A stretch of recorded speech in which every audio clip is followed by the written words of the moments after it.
Hello to everyone who's watching this. This is the Apple What's It. This is Paul. Say hello. Hello, everybody. We've never spoken before. We've got a lot to talk about. We've crossed paths online on social media. I think you've gone through family court. Would that be right? Would that be fair to say? Indeed, yeah, I have been through it all. Yeah. So I was thinking it'd be interesting to. I like learning about people's experiences through court and whatnot, and then seeing how they differ or the same, or how you've dealt with certain stuff. I like learning from different people, from your experiences, and then I think every day is a school day, basically. It is. So I think you said something about being spiritual, about spiritual stuff as well. Absolutely, So yeah.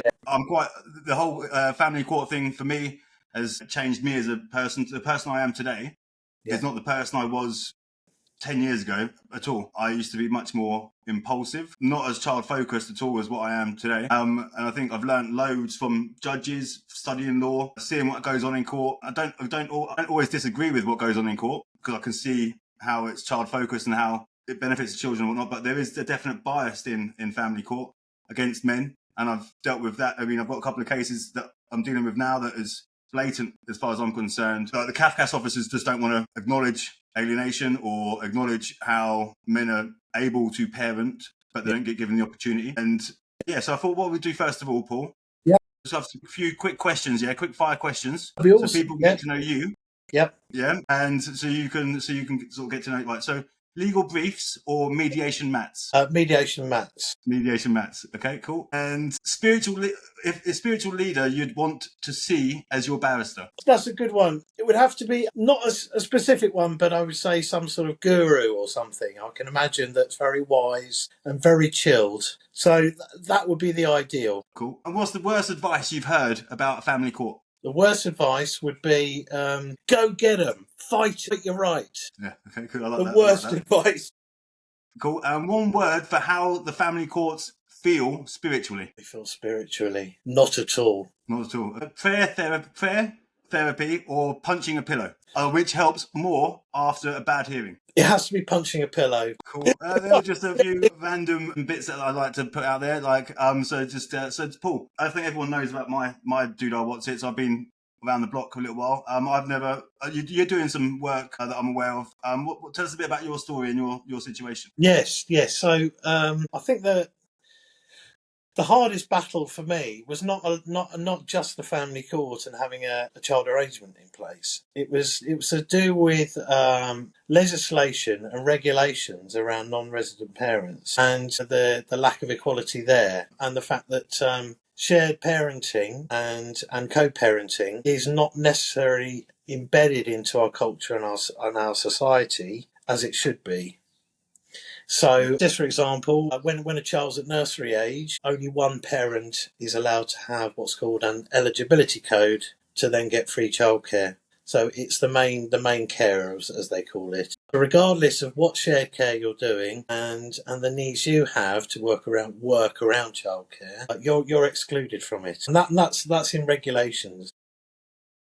Okay. What got you started looking at regulations? What caused that? I think it was more the fact that then, because I couldn't access free childcare, it started affecting my work, and I was determined to stick with the child arrangements. Well, I had to sadly pause them for a brief while, but it was more about the fact that when I ended up on universal credit, I was basically not seen as a parent. I was classed as a single person, and regardless of the nights and the facilitating of those child arrangements, the Department of Work and Pensions doesn't class you as a parent at all. So I found that a bit of a personal struggle, and I started researching it, and I'm working through that process at the moment, trying to make changes. I'm trying to advocate for change. I've been lobbying MPs. I've been discussing it with my local MP as well. I've been just writing letters and communicating and just trying to make changes. It's just for the fact that a non-resident parent is not entitled to anything. Say, for example, when you go into the Universal Credit Office, there's a big poster up that says free childcare or childcare support to get you back into work, helping parents to alleviate themselves out of their situation. But when you read the small print, even though you're a parent, it doesn't include you. because you're non-resident, and I think that's unfair. So I've been trying to campaign to make those changes. When did you go through When did you go through the court process, and how many kids do you have, and what's your situation with that? How many? Yeah, I have one daughter. Yeah. How old is she? So she's 5.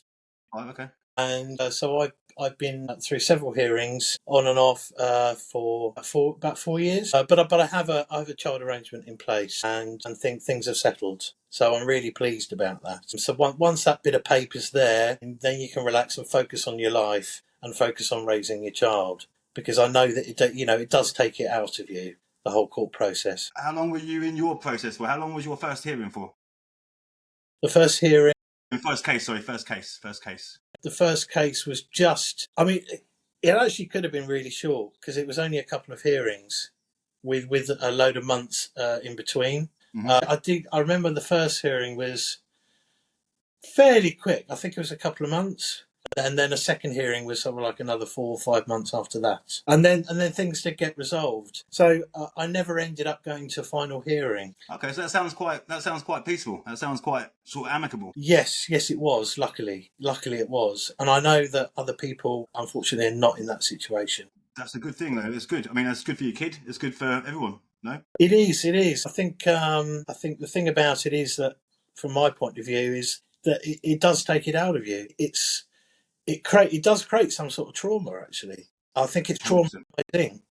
The whole thing is traumatizing. Did you predict that did you have a feeling? I mean, how did you end up breaking up? Was it a surprise when you broke up? Was it a surprise when you got into family court and I mean, are you happy with the end result? Are you happy with the order you got?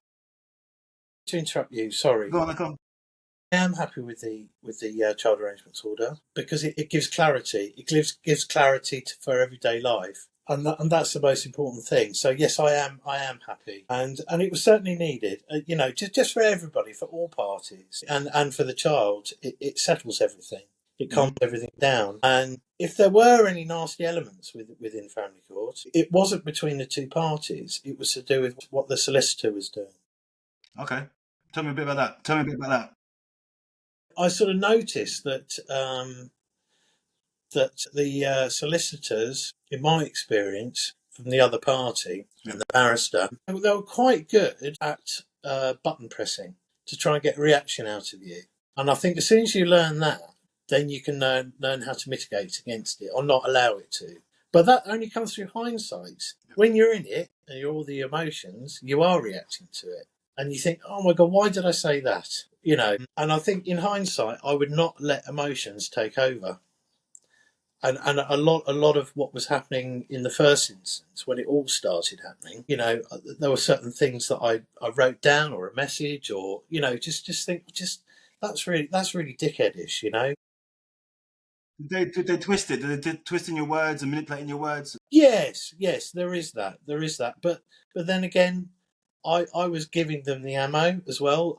I know I was doing it, and I needed to kind of grow up. I needed to grow up fast and not let my ego take over. I think one advice I would give to someone is not listen to the advice that works you up, because there are some people around you who are saying to you, don't let them walk over you. Show strength. Show that you're not going to be defeated. Fight to the end. Although it means well and they're trying to be supportive, it's putting you in a worse position and a worse place. Yeah, totally agree with that. I mean, just for example, I was with Fathers for Justice. I used Fathers for Justice as a Mackenzie friend, Matt O'Connor, and I totally messed up everything from the get-go until I ditched them, because I had no father figure. I had no dad to go and turn to or nothing like that. So I latched on to Matt O'Connor, and he was keeping me fired up. I'd go into court. I'd start protesting in court. I'd do silly stuff in court. My case went on for so long, it didn't have to go on for that long at all. It was bad advice then, definitely, 100%. And that's the thing. I mean, because you're feeling hurt, because we're feeling aggrieved when you're losing your child. Your child's been taken away from you, and within that, you have allegations coming at you that you don't believe are true. Or I don't believe they weren't true. Not all of them were true. I wasn't perfect in my marriage by no stretch of the imagination whatsoever. I wasn't physical with her. In fact, I've got scars from where she was physical with me. But then there was an incident where I said to the judge, I was like, she was hitting me. And I grabbed her arms up, and I said, and I forcefully put her on the sofa, and I sat on top of her, and I said, stop fucking hitting me. The judge turned around and said, that's a confession. And I said, what? That's self-defense. I was like, she was hitting me. I was like, no, you use force, too much force. We'll take that as a confession. That was in my non-molestation stuff. And that stuck. So that was upheld. But then all of the other allegations were put to bed and dismissed. But my confession was there, and that's what stuck. So that's what got me my non-mol. But then I've learned from everything over the years that I'm working with multiple men and whatever. But I find it really, there's nothing that justifies my ex-wife's treatment of me at all. Because she hasn't spoken to me for like 13 years. What I would say is, I wasn't, in terms of, she's from the Philippines, or half Filipino. I wouldn't eat her food. So I wouldn't eat the Filipino food that she was making. I'd criticize it and condemn it and take the mickey out of it. That was, in theory, that was me abusing her, because I'm chipping away at her culture, at her identity, and that sort of stuff. Yep. And we don't realise, or a lot of men don't realise, that's abuse. That's classed as abuse. That's abusive, because it's how I'm making her feel. Now, I'm not saying everyone does that sort of stuff, but that's something I'm open about, because I've worked really hard to try and understand why I get treated the way I'm treated by her, but I can't, there's nothing that justifies it. She was having an affair. What frustrates me, she was having an affair. She denied it all in court. She made out that I was gaslighting. She made out that I was being controlled in that. Yeah. But she's openly now admitted to my daughter that she was having an affair, that she was getting it from elsewhere. So it comes out. Yeah. And why would you tell your child? Why would you tell a child that? Why would you tell a child that? Yeah, sure. Why would you? Sure. I think again, important. But again, it goes back to how I was being. I mean, with Matt being. I mean, I've done some silly stuff, mate. I've done some really embarrassing, silly stuff. I wouldn't change any of it, because it's made me who I am, and it's made me realise the family court. It's not. I don't believe, and people think it's really bad. It's anti-man. And yes, it is. There's bias in there. But if you behave yourself, if you treat it with respect, and you understand what's going on, you're child focused, and you actually react as if your child is in the room with you. Yeah, sure. And that's what everyone forgets. Okay, that's brilliant. That's a brilliant way of thinking about it. It helps a lot, because people forget. We forget, because we're on the defensive, aren't we? We're getting allegations thrown at us that aren't true and whatever. Yeah. We feel aggrieved, and we feel like we're missing something. So we're not. And we've got no solicitor. And because we're men, it's fight or flight. We're built differently to women. Yeah. So they're sat behind as a barrister or solicitor or whatever, legal aid. We're there defending ourselves, and we're forgetting that everything, how they're perceiving us is how they think we're going to parent. Yep. So if we don't act like our children are in the room with us, then we're going to act like we're down the pub or whatever, or we're going to have an argument. I mean, the courts don't want to see an argument. They want to see child-focused responsibility. Yeah. Yeah. Everything's in hindsight, isn't it? Because when you're in that moment and those emotions are there, you can't help those emotions. It's really hard to find a toolbox to help you deal with those situations. Massively. You're kind of navigating it blind. You're blind in navigating it. And especially when, all these new emotions, when you have a child, that you don't know where that emotion has come from, but it's there. And then having to deal with it and managing it, and then calming it down, and all those sorts of things. But I think that my last hearing, I think, was probably the best one from me as an individual, because I decided that I was going to approach it in a very, very different way. I decided that I was going to change my mental state before I went in, purposefully. Mm-hmm. So I tried to relax as much as possible, and I tried to forget what the hearing was about in the waiting room. And then, in fact, there was a couple opposite me, and we got chatting, and we were having a joke and a laugh, and that put me in a better place before I went in. I obviously I didn't go in there all smiley and laughy. I don't mean it like that. What I meant was that I felt more centered in myself. So when I sat down, I had a calm aura about me, and that's really difficult to achieve. That's only happened to me once, but I achieved it just by a little bit of mental prep beforehand. And interestingly, we're talking about spirituality and that sort of thing. I think leading up to that, since my first sort of sets of court hearings and the complications there, just started doing just a little bit of meditation, a little bit of creating a space for myself and trying to calm me down. And I got reading a book called The Kybalion. It's called The Kybalion 3 Initiates, and it's all based on a Hermetic philosophy.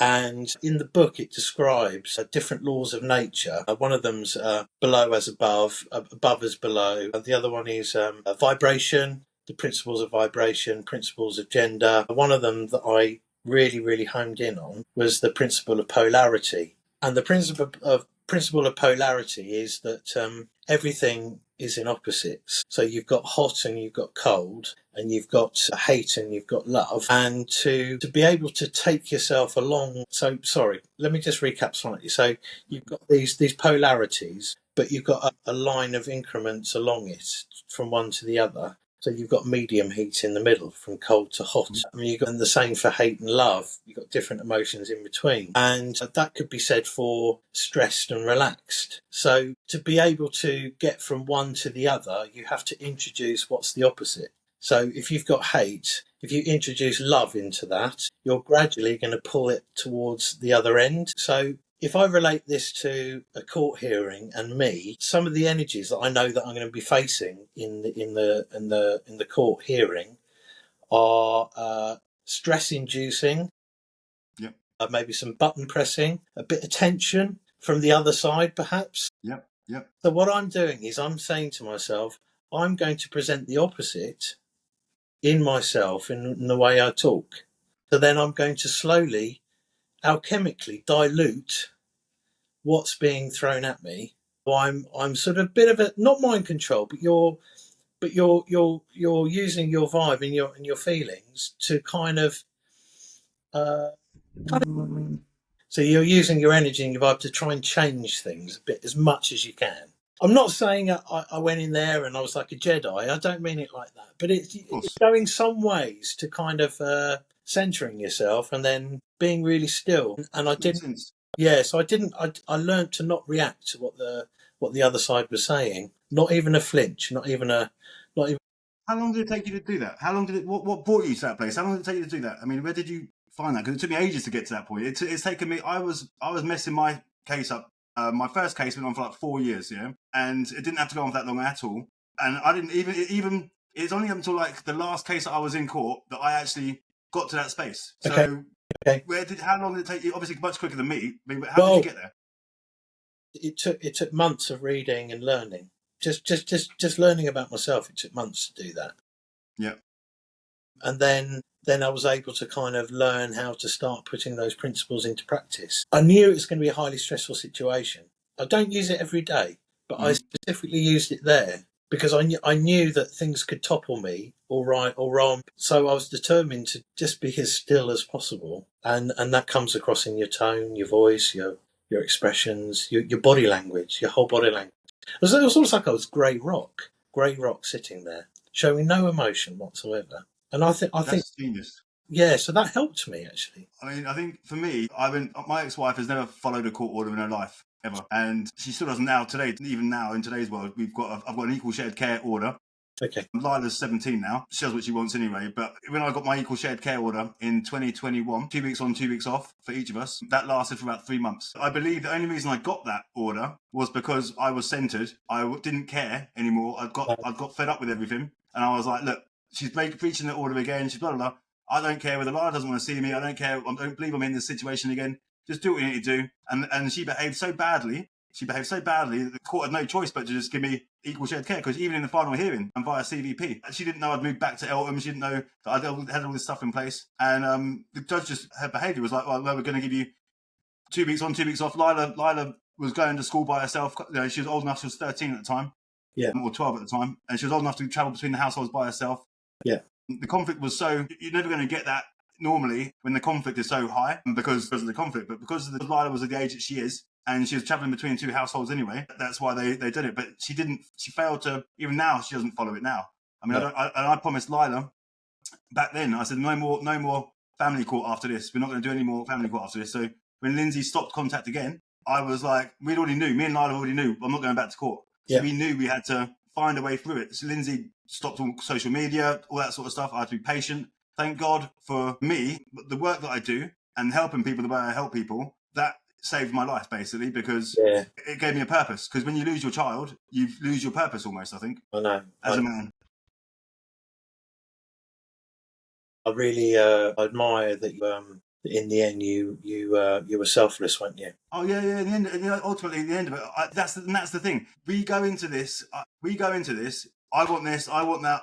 I'm missing out on this. I'm missing out on that. Yeah. I ended up saying to Lila, "Look, I know you're getting a hard time for your mum. She was growing up. I was living in. I ended up moving back to Watford, and I said, look, you don't have to choose me or your mum. You don't have to. So, rather than staying with me, stay with your mum. If she's going to give you a hard time, you stay there. We're not going to go back to family court anymore. There was a period of time where Lila said, I prayed for this day. I prayed for it forever. She said she wanted to live with me. And I was like, thank God. I was in tears. I was in bits. I was like, yeah, you want to live with me? But then as soon as she told her mum that, her mum chased up the stairs with a samurai sword, one of them knives on the wall. Said, I'm going to kill you and your dad. Lila had to jump out of her bedroom window because she went for a stage. And I warn every parent of this. You've got a little girl, you say, yeah? You've got a little girl. I have, yeah. When she turns 13, that's when it all changes. Okay. So Lila turned 13. She started arguing with her mum. They were in fisticuffs. They were doing all sorts. But all I was doing was putting them back together. Keep putting them back together. Okay. Keep putting them back together. Yeah. Lindsay would never do the same for me, ever. But Lila had to jump out of a bedroom window. She had to jump out of a bedroom window after I told her to go back home. But she come back to me. And then Lindsay literally emptied her room, all of her worldly goods, all of her electricity, everything. She left her with her school uniform, her shoes, and some knickers and tights, and said, go on then, everything else is mine. Fuck off, go live with your dad. Go live with your dad. Right. And it's like, when you're going to tell that to a teenager, she's taken all of her iPad, phone, everything, trainers, everything. Obviously, I said to Lila, you go back home, blah, blah, blah. She also made some more allegations up against me. She went to the police, started getting me arrested again. Okay. Pure vindictiveness. But I got arrested. Well, they were going to arrest me. I said to them, can you go? There's a form you can fill in that can give you that they can go. I gave them permission to go and get all of my family court paperwork. I said, go. The judge told me to tell you to get all my family court paperwork. I'll give you permission to read it all, and then come back and arrest me if you want to. Yeah. And then they left me alone. Now they know that she's the one with the issue.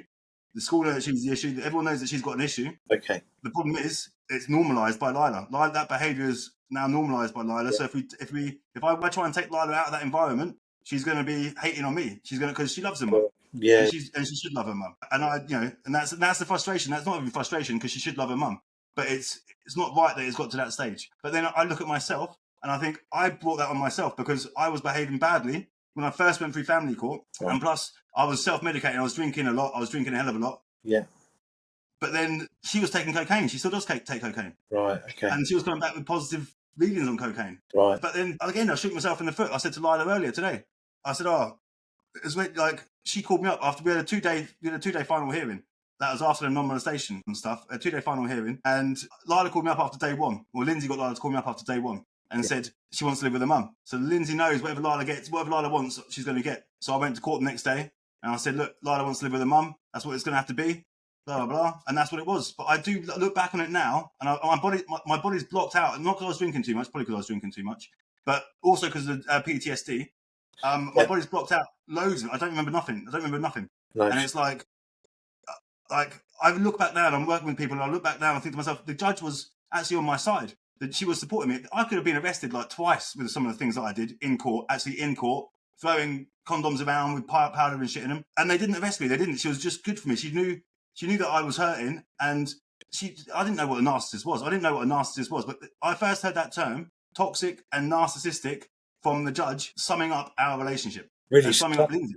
That's what the judge said? Yeah. Wow. Yeah. Wow. Yeah. So, and ever since then, she stopped contact. Every 6 months she'd stop contact. We'd go back to court. She tried one time, I started burning court orders, and I couldn't afford to make an application back to court. So I started burning court orders, knowing that it'd get back to her. She'd make the application to court, and that's what she did. And the judge gets me in there, starts having a go at me for like 20 minutes in the first hearing, starts having a go at me because I'm burning court orders. And we've got everyone else doing it around the country as well. And I let him finish, and I said, look, I wouldn't be burning court orders if they were working, if it was worth the paper it was written on. Yeah. Because it's not being followed. And I explained it. Lindsay walked out of that hearing with 20 hours community service, unpaid work. Wow. And she took me back to court trying to get that done to me, but the judge laid into her afterwards. And again, they leave notes on the system. Since 2013, I've had well, it must be about 7 different cases: non-molestation extensions, non-molestation applications, child arrangements. If we were to go back to court again, we would have lost Lila. We would have lost Lila to public law because of the conflict. Okay. And that's why knowing what I know, learning what I learned, I knew I was reading between the lines, and there's no way I'll go back to court again because of that. Lila was better off with her. Well, I got 50. I didn't expect to get 50-50, but she's better off with her mum. I know that she's safe there rather than going into foster care. Well, she's not really safe. I say she's safe, but she's better there than what she would be in foster care. Yeah, I understand. Yeah, that's the right decision to make. Yeah, definitely. I mean, she loves her mum, and I will never ever. I mean, I said when she was younger, I see the damage that Lindsay's done. I'm just as responsible. I can't blame Lindsay for everything, but I'm just as responsible because I took some of the stuff that Lila was telling me. I lost her trust for a certain period of time. Yeah. Because she was telling me stuff. I was recording it, used it in court, and then obviously Lindsay's gone home and punished her. Lila doesn't open up to me then for about 18 months, 12 months, 18 months. I had to build up that trust again. And now I've got that trust back again. I will never, ever lose that. Social services didn't know fuck all, right? But the last time we were dealing with them, they got me in. Lila was on a child protection plan again. No one told me. She had put on a child protection plan. So they got me in thinking that they had all this stuff from Lindsay. A whole day I was sat there doing this meeting. I proved it all wrong in this meeting. And the social worker was like, oh my God. Like I showed them the bank statements. I showed them everything I was doing. I knew more about Lila than what the social workers knew about Lila. Right. They were sending her to therapy with a mum sat behind her. I'm like, why are you letting her go to therapy with a mum sat there? She can't slag off her mum. She can't say how she feels about her mum with a mum sat there. No. Like she can say what she likes about me, but she wasn't. She needs to speak. And that's the thing. I totally believe that we, as men, get told to go through family court. We get like Matt O'Connor, Fathers for Justice, the biggest father's rights campaigner in the UK, as far as I'm concerned. Yeah, he had a bad experience in family court. Therefore, he is teaching everyone else how to go through family court, having a bad experience, having his bad experience. Okay. I can safely say I've gone through family court doing the bad things, but then once I learnt the game and once I learnt the rules, you go play the game, you go dance the dance, and you do what you say, like stay calm, child focused, selfless, like own your shit, take responsibility, basically, be humble, show sacrifice, offer compromise, prepared to be pragmatic. You do those things, all at the right time for the right reasons. You're going to be selfless enough to better make sure that you're going to have contact with your kids ultimately. Yes. People don't do it. It's not easy to do. It's not easy to do because it's your emotions. It's raw. But a lot of what I do is that's the spirituality stuff you're talking about. I think it's beautiful because I totally believe now in vibrations and frequencies, and everything starts with a thought, and what we put out, we're going to get back in. Definitely. So, I totally agree with that stuff. You mentioned something which is quite interesting. Actually, was that your memory of traumatic experiences through the family court, as if you've forgotten them, or you can't remember them. Yeah. And I think this is a bit of an issue across the board as well, because I think a lot of men are struggling with trauma, not just family court, but other aspects of life. Yeah. And there's nowhere for us to go to get help for that. And I've noticed in my local area, well, it's everywhere. You get begging, you've got alcohol addiction, you've got drug addiction, and homelessness. And after chatting to people in that situation, it's the same theme. It's the same theme of trauma, and it's also the trauma of separation and going through family court as well that has left them in that situation because they don't know how to deal with it. They don't know how to deal with the emotions and the stress of it all. That's so true. It's a problem. I think it's a problem. And there's no support from family court as well through that. There's nothing to say, look, let's signpost you to this if you're feeling this way, or signpost you to that. There's nothing. It's sort of like once it's over, that's it. You're out. It's exactly right. But the thing is, as well, what I found really bizarre is women will not get recommended to go on DAP or any domestic abuse support program. I've got men now finally. Get a few of them acknowledge it, the bit that the family courts, everyone acknowledge the male victim of domestic abuse, but to go through and get support, the men getting support for being victims of domestic abuse, there's nothing there. There's nothing there. No. And I had a guy in Birmingham. The judge pulled everyone in, social services, CAF, everyone. They misdiagnosed her. They basically said he was the perpetrator. He wasn't the perpetrator. He did things wrong, but that was as a reaction. And the judge pointed this out.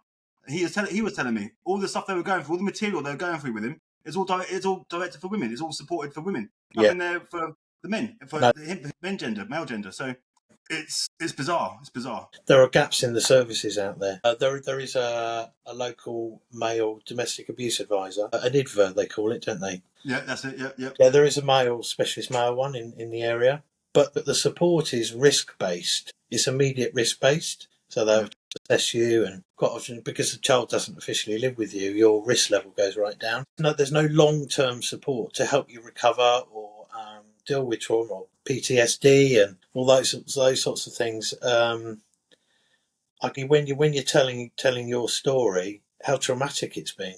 What a horrific time you've had, Jason. I mean, there's people out there that were. I mean, what I've learned from doing what I do, and I did feel there was one time. I don't know if you know London or whatever, but like there's Blackheath. I didn't know where Lila. Lindsay took Lila out of nursery, the nursery that she was going to, and she put her somewhere in Blackheath for 2 days. I walked around Blackheath, this estate in Blackheath, and you know when it's quiet, you can hear like the playground. Sometimes when the kids go, when you're in an estate, you can hear.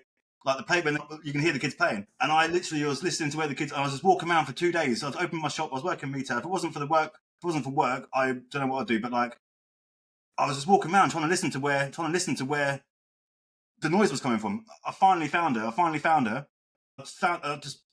found the nursery, I burst into tears. She burst into tears. They wouldn't let me hold her. They wouldn't let me go next to her. Okay. And it was just awful. But then I look back. I shouldn't have done that because that's caused more trauma for Lila. Okay. Does that make sense? So sure. Don't get me wrong.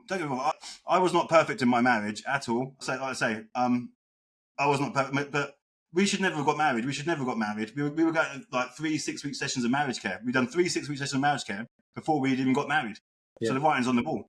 Basically, she called my mum a CUNT, and I said, no, I can't marry you now. I can't do that. You just call my mum that. Yes. And had a massive argument. She had a fight with my little sister. And I was like, no, as far as I'm concerned, we're done. We can't do it. Yeah. And then I look back now and laugh, but it's like it wasn't funny at the time. We had the last £10,000 in the bank. I couldn't spend money for trying. I was working for Carphone Warehouse. Yeah. So I paid for everything and I did all that. And then I had my last £10,000 in the bank. I spent most of that on cocaine. I'm not proud of it, whatever, but I spent most of that on cocaine, right? Yeah. Because I was like, I'm not marrying you, whatever. I pressed the red button, whatever. I'm getting whatever. And spent it all there. We got back together. When we got back together, she didn't know. She hadn't seen the bank account. We'd gone to see the vicar because she's Catholic, and the vicar's like, should we just postpone it? I said, yeah, let's postpone it. She went, we are not postponing it. Hands on the table. We are not postponing this. I was like, whoa. I said, there you go, vicar. We're not postponing that. Then the next day she found out that what I spent in the bank, and then we were even more crazy. And then it was like, and then she made me get a loan. She made me get a loan to cover the £10,000 that I'd spent or put on my nose. Somehow, after we'd separated. After she's got me out of the house, I managed to separate all the bills and left me with all the. I was paying for the kitchen, I was paying for the car, I was paying for the living room, I was paying for all this decorating that was getting done, that we'd done together, that we'd spent all my money, and I was still getting left with half the bills and paying the mortgage still. And I've learnt recently of Lila, that the mortgage when I was there was like 315 quid a month, and now it's like 1,500 quid a month. And I'm like, what the hell? How did that work? So it's been remortgaged. Yeah, they're selling up. Lila's telling me today they're selling up. So, and I thought that's my home. I left. Lila sees it now that I left the home to Lila. I said, look, take it all. After that battle in court, I couldn't fight for money. I couldn't fight for nothing. I said, I've got my daughter. That's all I need. Anything else, I'm just done with it all. So I put like £100,000 into the house. I got like £40,000 back out of it. The house value is £450,000. Yeah. So I was like, I literally got £40,000 out of that. And then I was like, look, whatever. Look, go your own way. We'll do that, whatever. But I said to the judge, just as long as Lila stays in the same school, stays in the same area, I want it to be as normal as possible for Lila. Because when my parents separated, our worlds ended. And it was literally like they were chopping up photos. Back in the day, they were chopping us out of photos, chopping each other out of photos. My dad was useless when he was looking after us.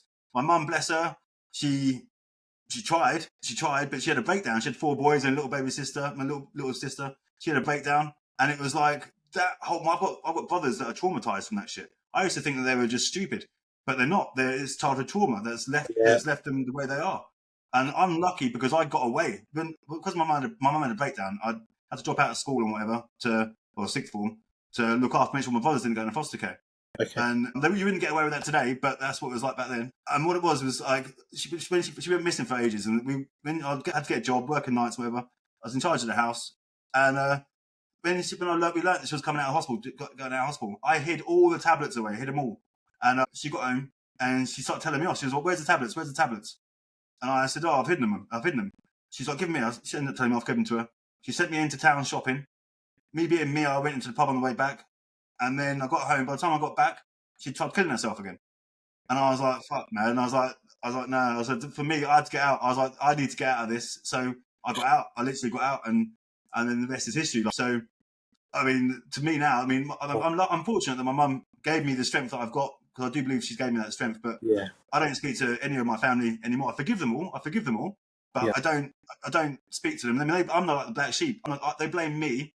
I turned my house into a bit of a party house, to be honest with you. I literally turned it into a 24/7 party place. We've got rid of the TV, put decks in the living room. What else are you going to do if you're 16 years old and you've got a free house and you're doing it yourself? Do you know what I mean? It's like fucking hell. I'm not proud of it. Well, I'm not ashamed of it, but I'm not overly bothered by it. But like, they blame me for their trauma. And it's like, well, no, you need to look closer to home. You need to look at your mum. You need to look at your dad. No, That's what I think.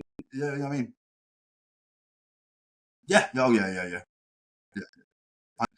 I think that for me, that's why subconsciously, though, losing my mum, I miss her. I miss my mum, and I miss having no one there. My dad. I tried when Lila was born. I tried making up with Dad or getting him to see my daughter, or whatever. But he didn't really care. He's got his own family and whatnot. Sometimes it gets a bit lonely, and I think for me, I could have sent Lindsay. I could have sent her loopy. I could have carried on going, carried on fighting. Yeah. I did separated parents information program, and that when I learned about how we were impacting our daughter. Yes. I stopped. I literally stopped, and I was like, I'm not fighting anymore. I've got no more fight. I don't want to fight. And now I've got the tolerance level of anything. I can't get angry anymore. I do get angry. I get moments when I get upset. So if something flashes up on Facebook, I get a memory there on Facebook with Lila or whatever. I don't have the relationship with Lila that I wish I had. I've got a relationship with her. I don't see her as much as I'd like. No. I speak to her every day, and we message each other every day, but I don't see her as much as I'd like. Okay. Like contact. It's awful, mate. But like, I would much rather her have a relationship with her mum, because she needs her mum. Even though she's not well and she lives in a different dimension to me, she lives in a different world to me. What her normal is not my normal. But she displays love in a different way to what I display love. She displays love in materialistic things, whereas I display love in emotion and memories and happiness. Okay. And I think accepting her for that, I think that's where we go wrong. We don't accept our ex-partners. So I've got clients who wish ill upon their mothers, or the mothers wish ill upon the fathers. My ex-wife wishes ill upon me.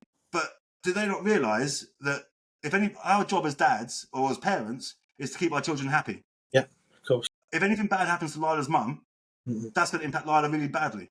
Yeah. She loves her mum. So my job is to make sure Lila's happy. So I'll protect Lindsay. I'll protect her. If anything bad is happening to her, I'll be there to support her. She'll never do the same to me, but it's important that I show Lila love. And I show Lila what love's look. She laughs at me. She thinks I'm crazy because she lives in a house full of darkness and gloom and misery and blah, hate dad. Blah. I'm sure she has good times. I'm sure they have good times. But you mentioned my name, darkness falls, yeah? And that's not right for Lila. But at the same point, it's regardless of what Lindsay, I can't control what Lindsay does. All I can do is control what I do. Yep. And I can control how I make Lila feel and make sure I show her love and that sort of stuff. I think that's where I try and get men to that space, because it's easy for us to wish ill upon the mums who wish ill upon us. And, but at the same point, how are your kids going to feel if anything bad happens to the mum? I know. And that's an important thing, because if you hate a half of your child, that's wrong. That's so wrong. To have bitterness and hate, it will come across in the end, won't it? It does. And that's so important to just sort of. But yeah, you're right. Dads have to deal with that. They can't. It's not easy. It's not easy. I know it's not, especially when they're kicking dirt in your face. I know. I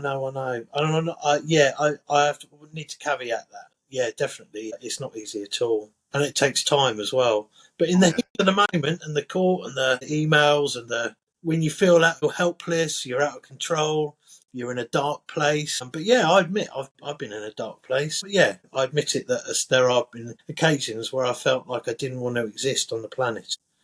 I feel guilty for saying that, and it has been my daughter that's kept me through it. And because if I wasn't around, I'd be causing a greater hurt in her life. Absolutely. Basically, that's helped me through it.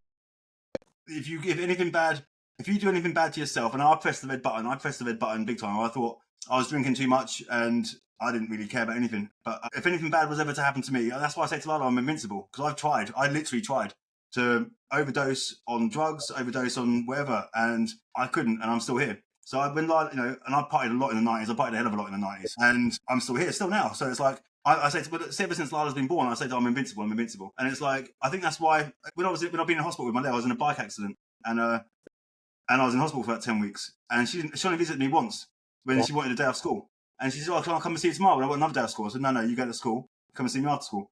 But her mum wouldn't drive her to the hospital, and I was in hospital again a few weeks ago when my face went fat, and she didn't come and visit me then either, because your mum won't drive her there or whatever. But I can't, again, it's like, I can't get angry at Lila about that. I can't get upset at Lila about that because it's out of her control. What I do get upset with is how she speaks to me in the way that Lindsay used to speak to me, and she disregards me the way that Lindsay, and as she's getting older, she's in charge of that stuff. She's in charge of her emotions. She's in charge of how she treats people. Right, okay. And I said to her a few weeks ago, we had a big bit of a falling out. Not falling out, it was her birthday. And I was like, look, I said to her, how are you making me feel? I said, you're making me feel X, Y, and Z. And she's like, she just disregarded it. I said, look, me telling you how I'm feeling is not for you to disregard, it's for you to take action on. And if you want to treat me like this, I said, a couple of years ago, you asked me if you were a narcissist when you started learning about your mum and that. And I said, no, you're not a narcissist. But if you carry on behaving the way you are, because it's the environment that you're in, you will be a narcissist. And you are. And I've got two brothers who have been now, as well, I believe, two definite. Well, I've heard rumours that both of them have been diagnosed with narcissism now, and that's because they're a product of their environment. My mum is a narcissist, and they've now normalised that behaviour, and they now are exempt. They're basically that, and it's like we are products of our environment. So that's why I think for me, I exude love because I've always been a loving person, but it's even more important now that Lila sees me giving love, and she's part of my Facebook group. She sees what I'm doing on Facebook. People criticise how I speak to her and how she speaks to me and whatever. But I was on the phone to her earlier. She swears at me. I swear at her. It's not swearing at in the conversation. And I said to her earlier, I said, look, fucking hell, Lila, you like me to swear now. But like, where'd you get your language from, Lila? You're getting really bad with your swearing. She gets it from me. I mean, and her mum. I'm not criticising, but like, that's just, everyone's critical of it, but it's like, hang on a minute, she's listened to me and her mum arguing. That's not right. I'm not saying it's right, but she's listened to me and her mum telling strips of each other. She knows the language. She's using it outside the house. Why would I want her to behave differently outside the house, to treat me differently and that sort of stuff? So it's about keeping it real. And I think I've had to don't get me wrong, I've had to apologise to Lila because, again, this is another head fuck. I've had to apologise to her because I've normalised abuse. Yeah. So for example, if I've spoken, me and Lindsay argued, I've reacted and we were arguing really bad. I've got a very sharp tongue. And when we were arguing, I would say some really bad stuff and she would say stuff to me. But I've said these things in front of Lila. So I've now normalised what abuse is. So Lila's now going to expect, when she gets into a relationship, she's going to expect to be spoken to that way. Now, I wouldn't want anyone speaking to Lila the way I've spoken to her mum. Okay. So I've had to apologise to Lila for speaking to her mum in that way because it's not right and it's not appropriate. And I've had to, 2 or 3 times, I've repeated, I'm really sorry, but because it's important that she doesn't normalise that behaviour. And that's what we're doing. That is exactly what we're doing. I've got dads, and I've got, if they see this, I've got dads who are wishing ill and arguing continually with their ex-partners. We're normalising abuse. We're normalising your children are going to be abusive, or your daughters are going to be abused because they're normalising how you're treating their mum. And the boys are going to be abusive because they're seeing how you're treating their mum. Yeah. And they're treating each other. You're treating each other. So they're going to normalise abuse. They're continually being abusive because that's their normal. Yeah. People don't realise that because you're so het up in the emotion. And it's only, again, in hindsight, when you look back and you think, fuck, and you see your children grow up and they're aging. I remember Lila saying to me, Daddy, if anything bad happened to mum, would you look after her? Would you make sure she's okay? And I was like, well, yeah. And that's what got me thinking about making sure Lila's okay, looking after her, keeping her happy. Because I learned that her boyfriend was beating her up, or not beating her up, because they got into like some fights and whatever. But then that showed Lila that it wasn't me doing that. I was responsible, but I've evolved as everything. But Lindsay has stayed at the same space because she's still doing the same stuff that she was doing 13 years ago. Okay, so Lila picked up on it. Lila's picked up on it. She's arguing 2 o'clock in the morning. Lila went to school the next day and she said, "Oh, you told me it was Dad arguing, but you're doing exactly the same thing now and he's not around." And then she just dropped the mic and walked out the door and went to school. But they can see it. Kids aren't stupid. This is the thing: is kids aren't stupid. No. If you have got conflict, they pick up on it. Yeah. Frequencies. The whole lot. Yeah, absolutely. I do go on a bit. Yeah, no. All those are really valid points, and they are like a sponge, aren't they? They are like a sponge. It's really hard to manage because I suppose our aim is to try and break abuse cycles as much as we can, even from our childhood going through, to try and dispel it and to just minimise harm as much as we can. For then, when our children grow up, they hopefully have benefited from that kind of gatekeeping, I suppose, as much as we can. I mean, I don't think we can protect, no matter how much money you've got, no matter how, whatever, you can be as happy family as you like, or you can be as miserable family as you like. Children are going to experience trauma. Oh yeah, sure. Yeah, it doesn't matter what the situation is. You're going to experience some sort of trauma. And I think trauma, we need to be protective of that. And we need to make sure we protect our children from trauma. But at the same time, it's how you recover from that trauma. So it's about how much you can give love and how you can own your shit. Say, look, I was wrong. I made a mistake. This shouldn't have been blah, blah. And help them educate them. Because this is the thing with family court as well. Judges don't mind that you fucked up. It's about knowing that you fucked up. Yeah. I mean, one thing I remember saying to the judge, I was terrible in court when I first went in there. I had to sit on my hands and shit. And I remember saying to the judge, I can't change the past, but I can influence the future. I can't change all the stuff that I've done, but I can just try and make it better. And I think I remember her looking at me and I'm like, because back then we had the same judge, Judge Backhouse, all the way through. Apart from when she wasn't around, we had the odd other judge, whatever now and then, but she was always taking charge of it all. And she looked at me and she's like, again, it was like, that was a penny drop for her. She could see. And at the end of it all, by the end of everything, I'm sure they've seen a transition in me that I was badly behaved. And now I'm as peaceful as anything. I'm selfless. I don't want to argue. Making the right, and this is the thing. If we're making the right decisions for our children, then we won't be arguing. No. And that's difficult again. It's difficult when you've got someone kicking dirt in your face. That's what you get. I know. There's the ideal and then there's reality. And they are two different things.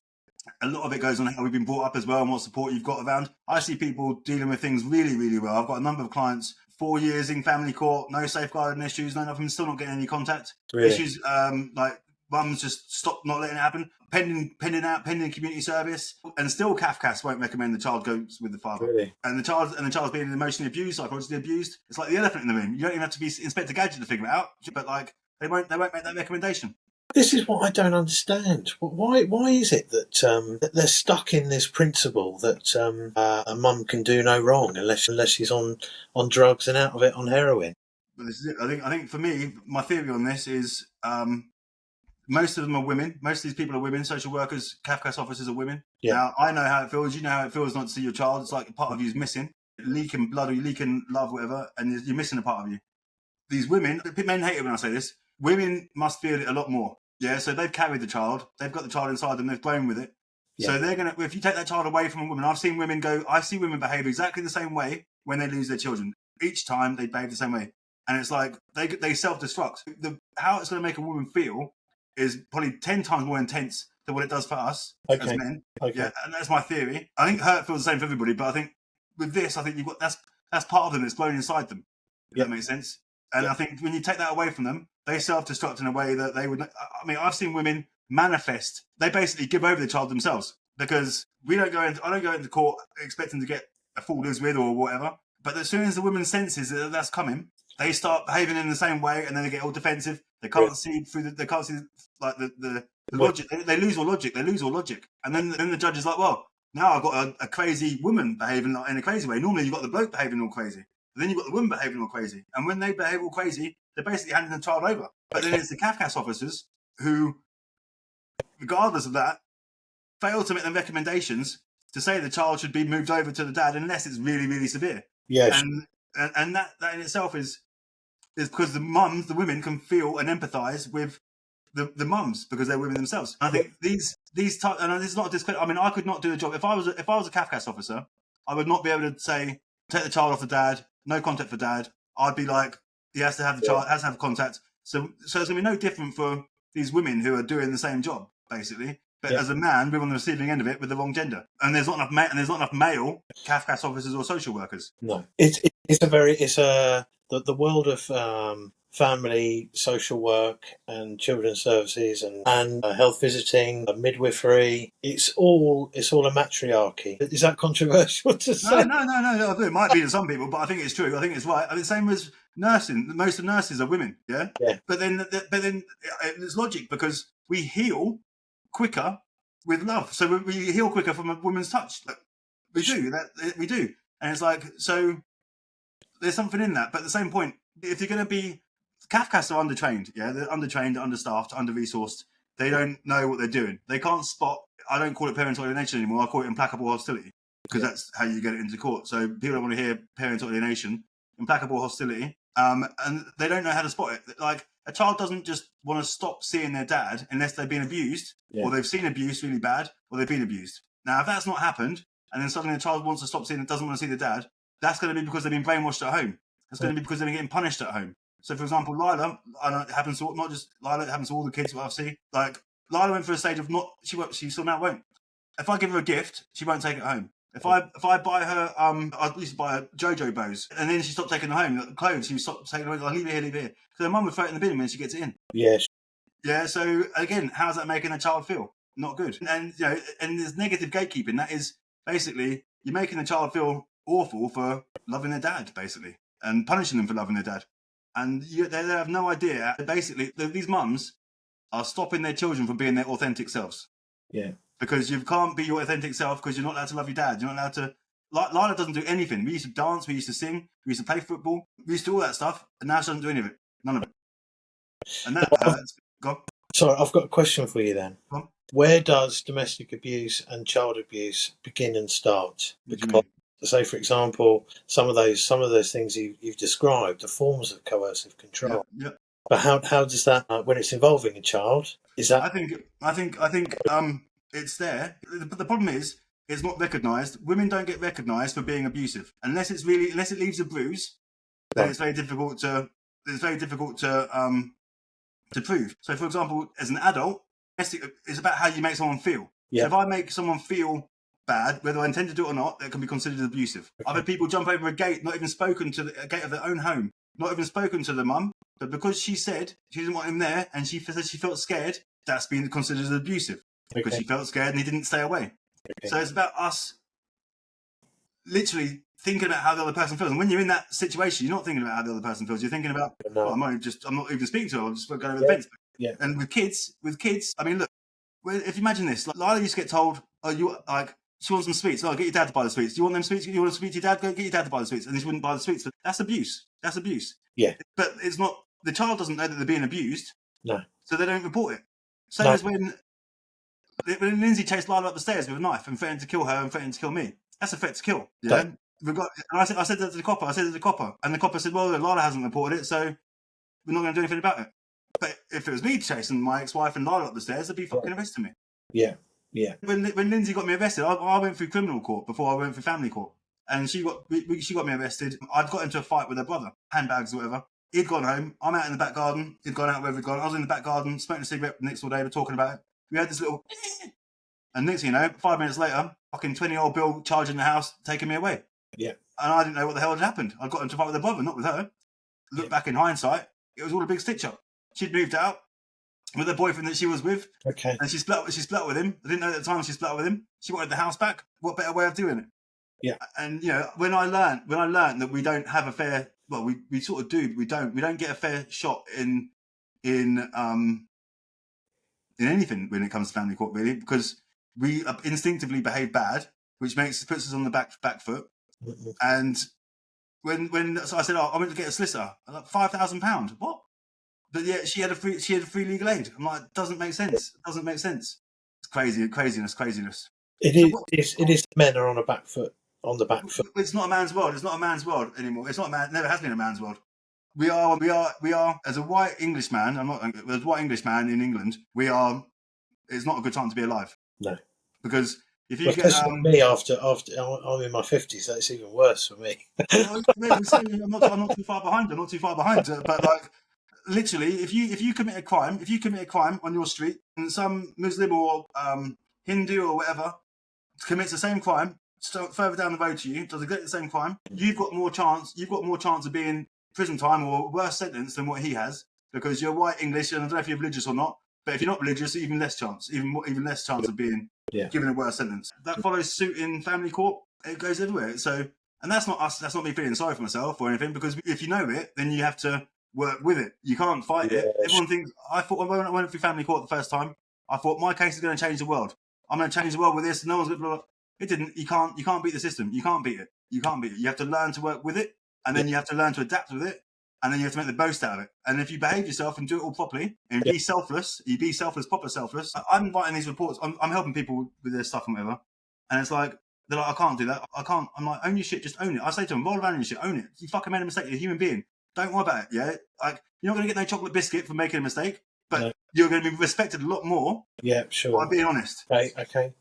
And the courts agree. Like, literally, I've got people owning their shit. They're like, oh, and then they get through it all and they get a decent order at the end of it all. Right? Really? I've got people at the same time. I've got people who won't own their shit, and then it goes on and on and on, and it gets to the point where they have to own their shit because the truth always comes out. Yeah. And then they have to own their shit, and then they get found out, and it's like, then they get shit orders because they refuse to accept what they've done is wrong.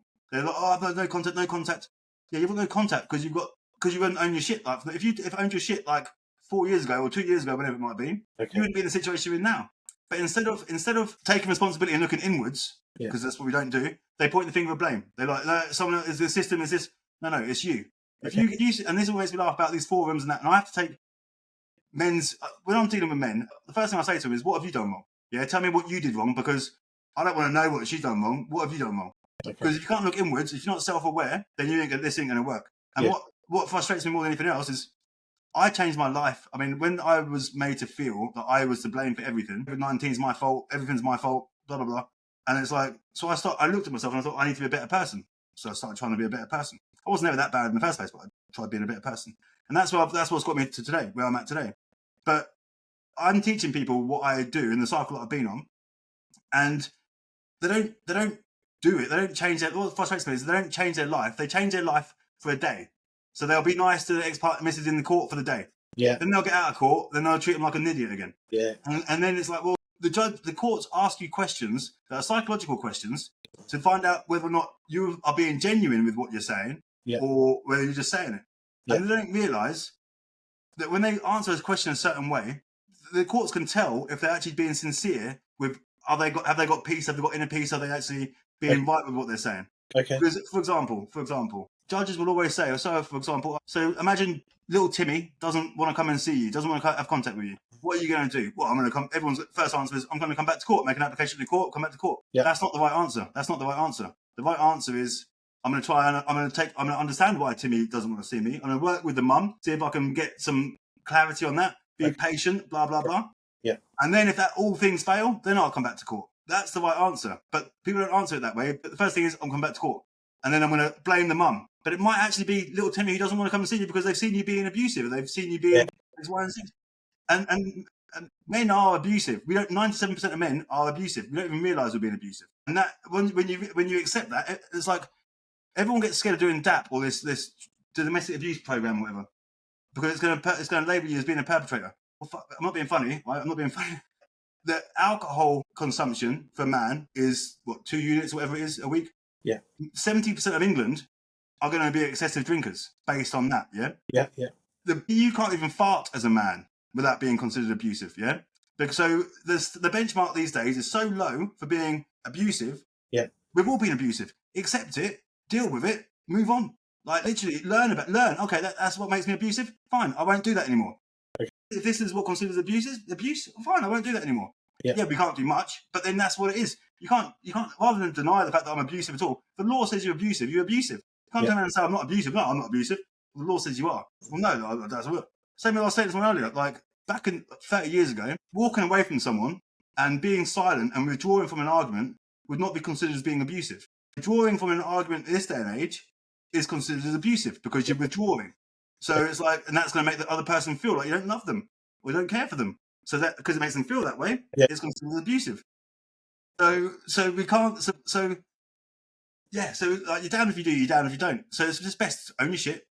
I fucked up. I called it this. I called it that. But like in my case, I thought I was doing self-defense. Yeah. The word I used was forcefully. I forcefully put her on the sofa. I wasn't being gentle because she was fucking hitting me. Yeah. But using the word forcefully, that's what got me. So it's like you're down if you do, you're down if you don't. But then owning it, like everybody is very quick to blame the system, blame this, blame that. It's only when lockdown first happened for me. That was the first time in my life that I've ever stood still and reflected on my life, what I've done, what I haven't done, that sort of stuff. That's brilliant. That's the first time ever. And it's only then that I started looking inwards. I started thinking, shit, No, I wasn't. Perfect. It's not all Lindsay's fault. It's not all her fault. Yeah. It is. I was just as much responsible as we were both taking cocaine together. We were both on come downs together. Okay. Do you know what I mean? We were both. That's the reality. I have to own that shit because she doesn't. She doesn't. But it's important to Lyra that she sees that someone does. Yeah. And that's I'm rambling a bit now. I'm rambling a bit. I'll go. No. This is good because I get a sense that what you've experienced and what you've gone through, what you've learned, that you've turned that into helping other people. Oh yeah. Right. Yeah. I mean, I say that's what I say to people. I say some lady in a child protection meeting the other week. She said, "What do you do? What do you do for your main work?" I said, "This is my main work."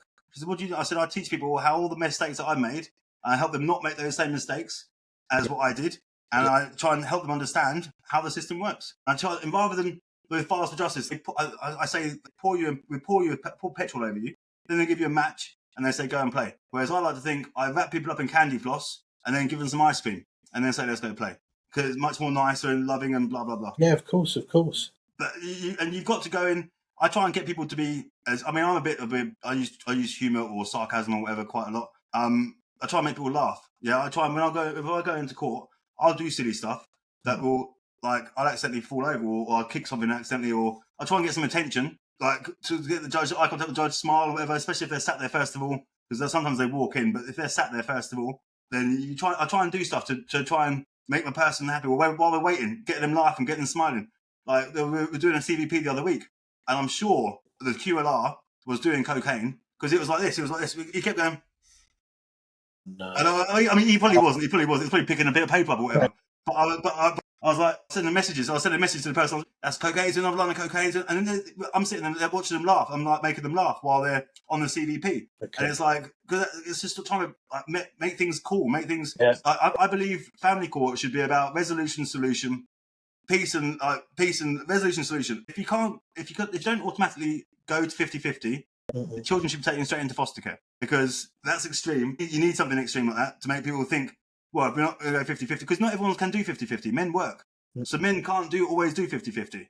So it might be every other weekend or whatever. But if you can't come to an agreement between yourselves, then there's a problem. And everyone says, about abuse. Well, for me, if there's abuse, it needs to be dealt with criminally. Not just hearsay, not just deal with it criminally, and then you fine, deal with it criminally, and the dad isn't going to see the kid because he's been done criminally. So that's what it is. Yeah. And people will be aware of that even more. And that until we make big changes, or a judge just needs to make a fucking decent ruling and set the precedent and say, right, this is what the fucking shit is.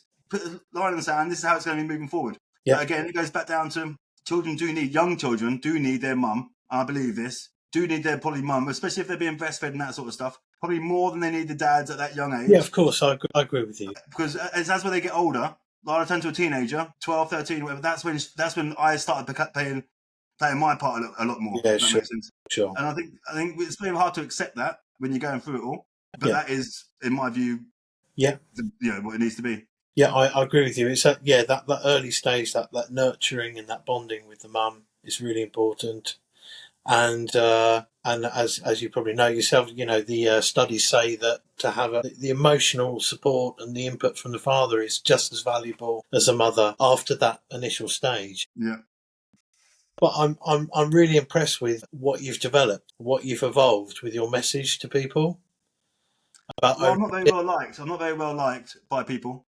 Right. Because I'm very outspoken and very much. I don't know why they don't like me, because I get positive results from people, I think, because I do things differently. I don't think anyone... There's a few people that do have my philosophy. There's Phil Kedge, he has my philosophy, I like love and that sort of shit. But there's not very many others that do, and I think the people that don't, because they've had their own bad experiences... I've got more people getting 50-50 and equal shared care and lives with orders than I care to even think about. It's not easy, because people have to be patient, and they have to be really patient. And they want to sometimes I'm sure they feel like Hulk, the Green Hulk. They want to tear their shirt off and rip things up. But I'm very good at keeping people calm.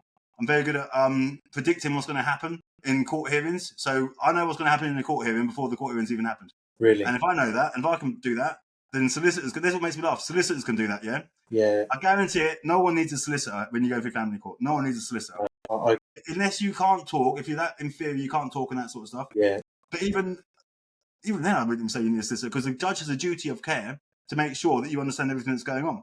So they'll take it slowly for you. They'll take your time with you. And it's like, solicitors make things worse, 100 times worse. I've had people talking to each other, couples talking to each other before they've got into court.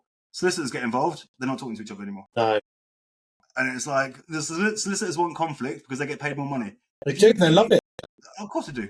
Like, literally, if you were to reward people on fixing things, getting it all closure and being happy families, whatever, or as good as you can be separated, then if you reward people on that, you watch how things change. They reward people on their time, so the longer the case goes on, the more they're going to get money. If the quicker the case goes on, the more money you get.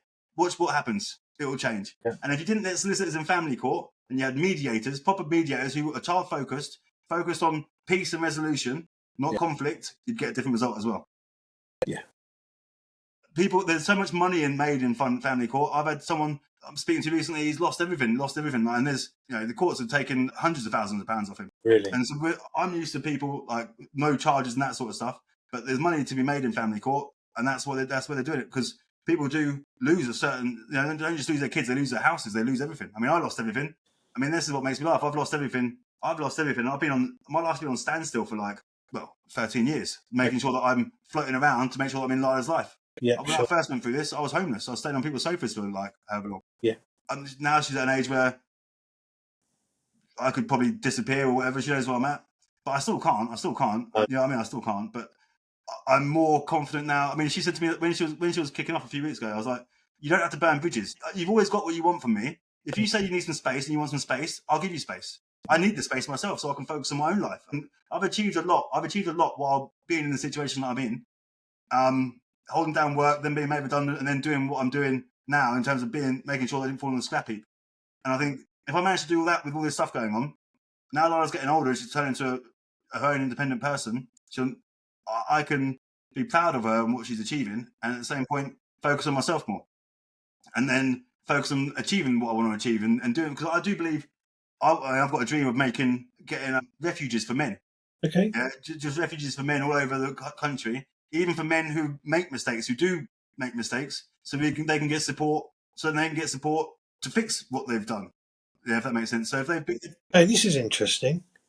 You mean like you got women's refuge? Yeah. You're talking about similar for men? Yeah, just for men only. So, because look, women can go to a refuge and take their child there, yeah, and they're get looked after. Men don't have that option. If men, and look, the world is not set up for men to be parenting. There's no baby changing units in men's toilets. No. You have to go to disabled toilets. Yeah. Or McDonald's, you know what I mean? So it's like nothing's set up for that. So I'd like to be my dream is to get all over the country refuges for men, and even for men that make mistakes, that have beaten up their women, have done the bad things. Yeah. They can get support there to realise what they've done wrong and get it right, because that's going to be down to their own childhood. It's going to be down to their own childhood where they're making these mistakes. So they can be fixed, and everyone can be fixed if you want to be fixed. Everyone can be fixed if you want to be fixed. We all make mistakes. No one's perfect. Everyone's shit stinks. And when people realise that, rather than pointing the blame and being all defensive, own your shit. No one can argue with me, because if I make a mistake, I'll say, I'm sorry, I didn't intend it. I went through years of saying sorry to everyone. I was an arrogant little person growing up, because my childhood, my own, I was in charge of the house. I was a man. I was in charge of the house before I should have been. Yeah. I was doing all this stuff, and I was arrogant. I was rude. But then I had Liam Gallagher as my role model. He was my father. He was my father figure. Yeah, he was my father figure. So I'm seeing all that stuff. That's what got me through. Definitely, maybe. But 1994 changed my life. 1994, I was reborn. So it's like, so I had to change. So I've had to change a lot. And I'm not saying that that's easy, but if you want something, everything starts with a thought. So I know that I'm gonna before I go to the next dimension, I'm gonna get at least one refuge for men, and I want to leave something behind for Lila as well, because that's what I want to do. But I want to show men that you can. I've come so close to having it all. I thought my life was sorted when I had my house, when I had Lindsay, and I had Lila. I thought, that's it. I'm job done. I'm done here. I didn't know what was going to happen after that. I lost it all. And then I had to rebuild it again. And then a few years ago, when I had a bike accident, things went wrong. Lost a lot of money then as well. And then had to rebuild it all again. And now I'm my third time trying. But I want to show men that you can, if you don't give up, you can achieve stuff. I've come from nothing. I've broken the chain. In my family, I've broken the chain big time. And now Lila's going to go off and do some good things from that. And I want to make sure that she does. And she will. And she's doing well. She's going to university and shit. I'm so proud of her. It's unbelievable. Mate, and if it wasn't for me, I'm not blowing my own trumpet, but if it wasn't for me making sure Lala went to school, her attendance was below 75%. I had to pay her. I'd give her a budget of like 250 quid a week or something like that, 150 quid a week. I can't remember what it was. But it was £25 would be deducted if she was late. £50 would be deducted if she took a day off school. Oh, really? And that was in year, not that year. And her mum couldn't get her to go to school. So Lala's seen her mum doing cocaine. Lala's seen her mum doing all that sort of shit, right? And so Lala can't be parented by her mum because she's got too much on her mum. Okay. Yeah. So she's got nothing on me. Right? So like, I was like, right, your attendance below 75%. You're on the verge of like foster, like you're on the verge of social services, all this shit coming on. I said, like, we need to get you to school. So I did that. That got her back to school. Mate, she smashed out year 10. She smashed out year 11. And she got really good GCSEs. Now she's doing her A-levels. She's going to be... So it's like, she loves school now. She loves it. But that's down to me. Her mum will never give me the credit for that. But I know that I've done that. And I parented from a distance. I send her like videos from social media, like there's psychology stuff that I teach her that I want her to learn. And I say to her, if you ever treat any man the way your mum's treated me, I'll disown you. Totally. Even if he's beating you up, you know, unless he's done really, really bad, paedophilia, that sort of shit, then yeah, you shouldn't be seeing your kid, right? Yeah. But if he's just like done what I've done, then he needs to be having a relationship with his child, no matter what. Yeah. And to be honest with you, I hope she's a lesbian because she's probably not, but I wish she was. She doesn't need children. The world's a crazy place right now, and I think it is. Bringing children into the world right now is whether we're going to be alive in 5 years. 2030 is going to be, by the time we hit 2030, the world's going to be a different place, totally different place. 100%, totally different place. I think I'm talking too much? No, it's fine. I just wanted to add. I really like your idea of a refuge. Yep. And I like your thinking in terms of supporting men, not just as dealing with present emotions, but dealing with past, but then enable them to have the tools to move forward and to break abuse cycles. Yeah, I think it's important. Again, that can only work when people own their shit, when people know they're not perfect. Because look, we're in a world where everyone wants to criticise. I get criticised a lot. I'm a little bit controversial. I don't think I'm that controversial. But I get criticised a lot by people. And they got no right to judge me. They don't know what I've been through. I talk about it openly. I've got no right to judge you. No one's got any right to judge. No one's got any right to judge anyone. If we focus on ourselves, be the best as we can be individually. I don't compete with anybody. I know that I've got competition in terms of Mackenzie friends and whatever. I don't care about them. I just focus on myself. People are too busy looking at me and what I'm doing, and then they're criticising me for it because I'm getting positive results. Anytime anyone's successful, they want to pull them down. Yeah. And it's like, why? Like, why do you have to be negative? There's more effort to be angry. And I spent a lot of years being angry. Blaming the system, blaming this, whatever. Why be angry? Why bother? Like, it's more effort to be angry and upset than what it is to be accepting and just get on with life and do the best you can do. Yeah. Stop living in the past. That's what everyone needs to do. Stop living in the past. Stop worrying about the future. Just live in the now. Live in today. And then if you're living in today, doing the right things today, tomorrow's going to be fine. Because now is the only thing that exists. The only thing that exists is now. Yeah. The past doesn't exist anymore. The future's not here yet. So the only thing that exists is right now. That's brilliant. Yeah. And and if you just focus on now, be the best you can be now, then everything else is going to be fine. Everything should follow through. Yeah. Absolutely.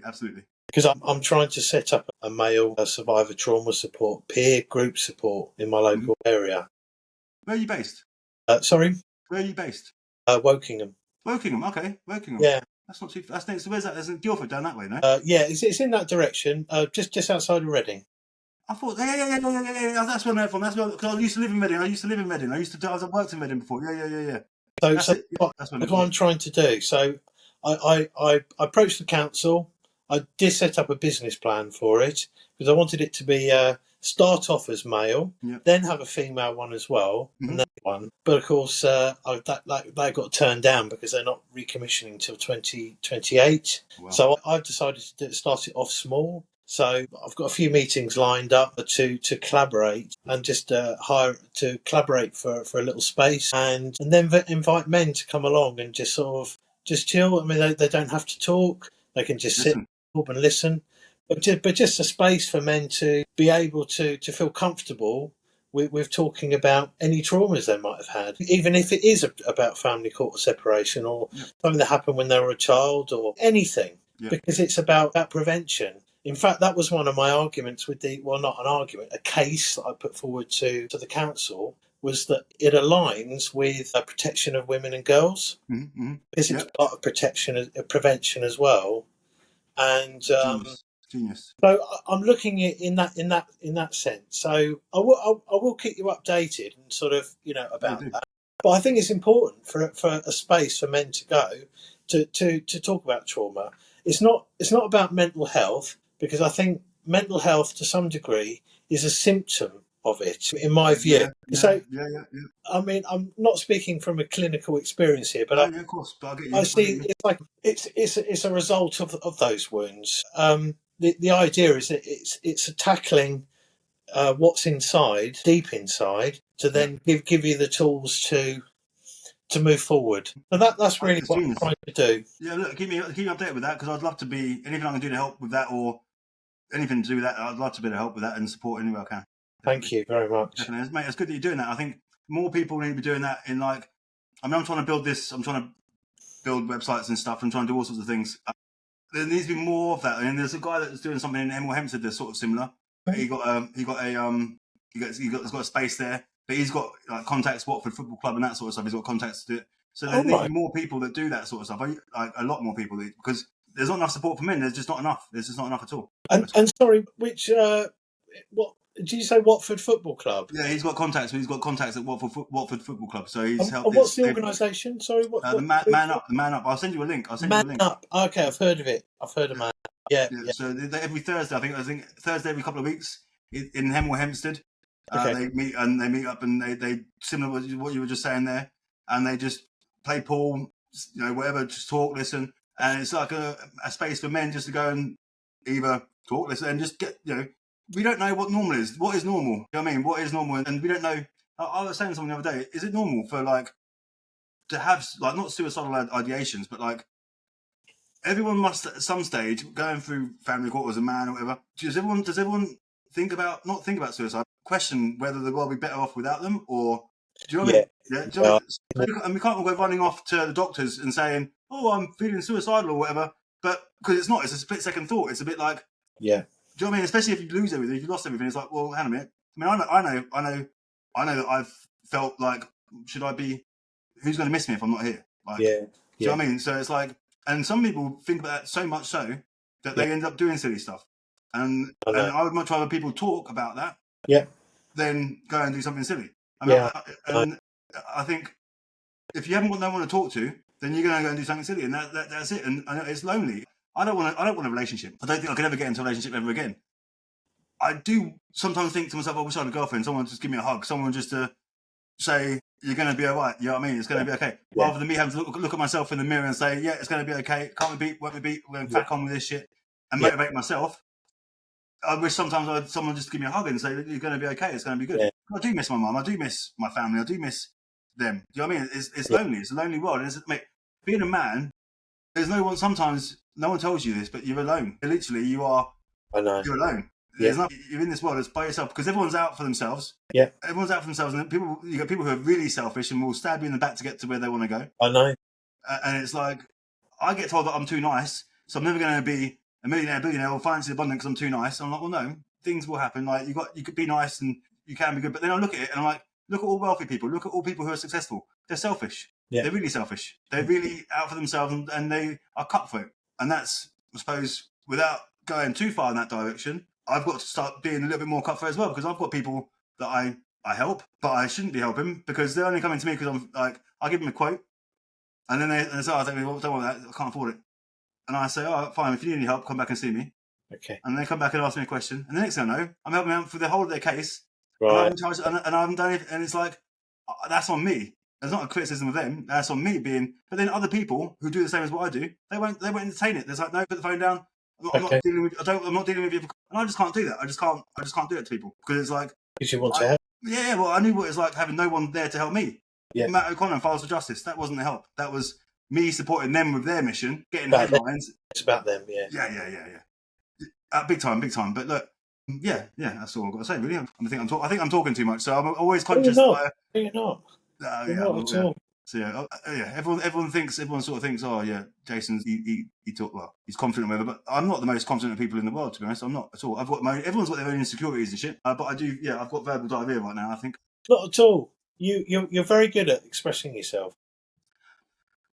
But yeah, I think it's something I've learned over the years because I never used to. I think that's what kept me alive as well. When I was going through the raw end of it, like when I was working in retail, like I was drinking a bottle of vodka a day in work, and then like the only thing that got me through was talking to customers. When I first went through it all, I couldn't go on the shop floor. I was a manager, and I couldn't go on the shop floor. I see someone with black hair, with a daughter and a mum with black hair. I'd have to turn back round, start crying, get back in the office Really? again. It was terrible. I couldn't do it. And then I just started talking to customers about the situation and whatnot. And the craziest thing is, the last social worker we had in Greenwich, me and Lila didn't realise it. She told me at the end of it all. But me and Lila had sold her a phone. I used to get Lila, when I was getting Lila from school on a Tuesday and Thursday, I was working in Lewisham. And I used to get her back to the shop. I used to get her on the shop floor selling phones for me because cute factor, yeah. I got my daughter there, cute factor. And we sold the social worker a phone. We didn't realise she was a social worker. Really? Yeah. Right. And then it was the same social worker that took on the case. She didn't realise it was me, obviously, and then until she met me or whatever. But then she told me at the end of it all, she was like, you and Lila sold me a phone. You don't remember, do you? I was like, no, I don't remember. But me and her sold her a phone, and that helped. It helped. The stars and the moons. I'm a massive believer in the stars and the moons, man. Like I used to hate being late. I used to hate Now I'm never late. I arrive exactly when I need to arrive. Because if I'm late, I'm late for a reason, not because I'm intentionally late, but because there's a bigger picture. When I was going through it all, I was like, why am I going through this shit? Why the fuck am I going through this? I hate this. I'm fucking awful, blah, blah, blah. But then I don't have a trade. I'm not a plumber. I'm not an electrician, that sort of thing. Right. Retail was drying up. If I hadn't gone through the shit that I've gone through, I wouldn't be doing what I'm doing today. And so I'm grateful for everything that I've gone through. Yeah. Because I'm now able to, everything that hits me, everything that comes my way, I welcome it. Because if I'm going to sleep when I sleep, when I go to sleep, like thinking about shit and challenged about stuff, I'm grateful because I'm learning new things. I'm being stretched. I'm learning new things. I can then teach someone else that shit. Yeah. So anything that comes my way is adding stock value, so to speak. Yeah. Of course it is. I say to people, what you've been through, you can save lives. What you've been through, you'll be able to save lives. Yeah. What people go through when they go through hurt and pain, they can save lives. It adds your stock value. So rather than being all upset about it, welcome it. It's the universe giving you a lesson. Rather than pushing the lesson away, absorb it, take it on with both hands, and you watch how it makes things easier to deal with. Because you don't end up resentful, you don't end up being hateful, you just end up being grateful. That's really great. I'm soaking that in, Jason. That's brilliantly put. I need to learn that myself. I don't know. I'm not very good at taking compliments. I'm not there, yeah, but yeah, I appreciate that. I think I'm gonna. I've got a call at 9 o'clock, and I'm getting hot because I think I'm getting nervous. Jason, it's been cracking talking to you. I'm talking too much, I'm sure, but yeah, no, I mean, it's been good talking to you as well, mate. It's been good talking to you as well. A bit like a therapy session, to be honest with you. There you go. Sometimes I don't talk to that many people. I talk to lots of people, but I'm listening to lots of people. If that makes sense. So everyone says, oh, when I get to speak to a human, when I speak to people, especially when I get comfortable, I just talk. Yeah, I just talk. But yeah. I'm more than happy to do this again anytime. What I'll do is we'll edit this up, and I'll send you a copy of it, and then with your clearance, and whatever. Sure. I'll put it out there. Thank you so much. That's great. No, pleasure. No, thank you for taking time. And we will do it. Like, we'll see what feedback we get from this. But even if you get shit feedback, I don't give a fuck. Like, you know, I do things for me. I do things. It's been good talking to you, and anything I can do to help you with what you're doing and your stuff, I'm all in. Obviously, I'm definitely all in. Definitely. But like literally, and if you want to do something, you've got an idea, you want to talk about something, don't wait for me to come to you. Okay. Knock on my door and say, and I say this to everyone. Like, people don't.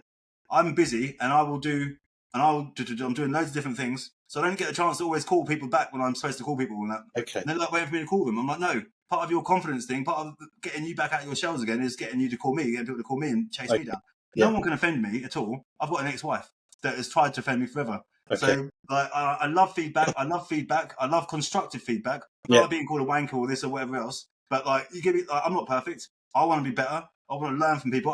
There's not a single day, and I think it's down to my childhood. There's not a single day that goes by like I learn from you. I learn from people I'm talking to, people who are broken. I learn from them, and I think every day, people stop learning. They get to a point where they think, I know it all now. I don't need to learn anymore. But I think we have to keep learning. We have to keep absorbing. We have to keep growing. We do. Cool, man. Well, look, thank you so much. Thank you. Thank you. Have a good rest of your evening. I hope your calls go well.